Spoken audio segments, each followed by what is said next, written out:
Yan na mga lods. So, tapos na ang pag-isa. So, malambot na yung manok. So, huwag malambot na yung mga manok mga lods. Titingnan nyo naman. So, ready na yan siya para ihalo ang tomato paste. Yan. So, halo nyo ng tomato paste mga lods. Tomato paste. Yan.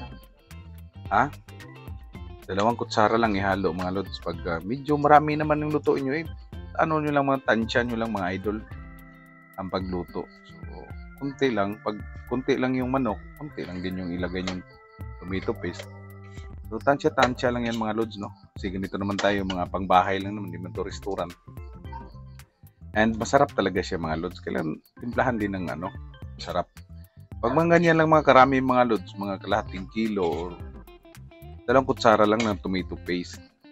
Yan again mga lods This is our version mga lods.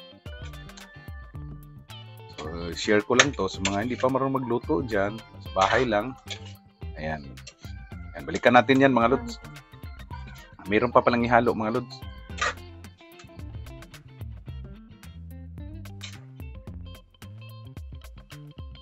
So, yan mga lods. Mag-add tayo ng water ng konti para may sabaw naman siya para sa ating mga junakis, sa ating mga anak.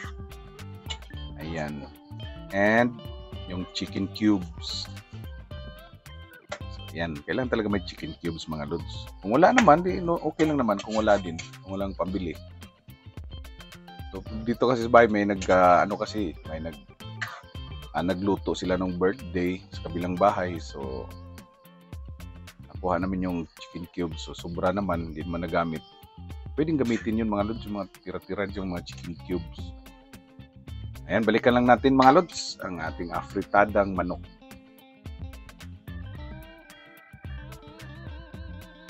And yan mga lods, pagkatapos natin maglagay ng tomato paste ng 2 kutsara, kasi kunti lang na yung manok natin, ilagay na natin ang carrots at saka patatas. Ayan, so nilagyan natin ng tubig niyo kanina mga lods. And kailangan talaga ikaw lang mga lods sa sabaw, tansyahin mo lang. Kailangan may tubig mga lods para mahigop naman ang ating mga anak. And so hintayin natin mga lods, kumulo yan. Ilagay natin ang green peas and tomato sauce. Ayan. Balik lang tayo mga lods. And ayan mga lods, nilagay na natin ang green peas. Ayan, andyan na mga lods, no? So hintayin na lang natin maluto yan mga idol. Patimplahan na rin yan. So, ulit mga lods, unahin yung tomato paste, then carrots, patatas, and after that, yung tomato sauce, and after that, water, after that, green peas. So, panghuli yung green peas mga lods. Hindi naman huli, yung sabay lang mga lods sa sa patatas. Kasi, syempre, medyo matigas yung green peas. So, kailangan hindi rin sobra sa pagkaluto mga lods, ma-overcook. Yan. Hintayin natin maluto yan mga lods at kakain na tayo. So, i-share ko yun, ulitin ko mga lods para to sa mga hindi pa marunong magluto and yung tipid lang na luto mga idol. So, yan mga lods. Hintayin natin. Pag naluto, kain na tayo. So, yun lang yun lods. Yan mga lods. Naluto na ang ating apritadang manok. And ito na mga lods.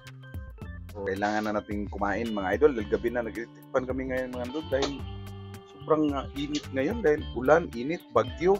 Halo-halo na lang mga lods, no? And then, ito mga lods,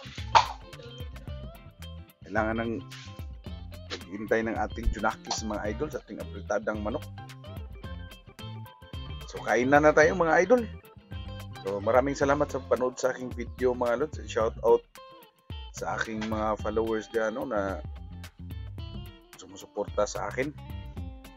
And mga lods, thank you for watching. Bye bye. Thank you.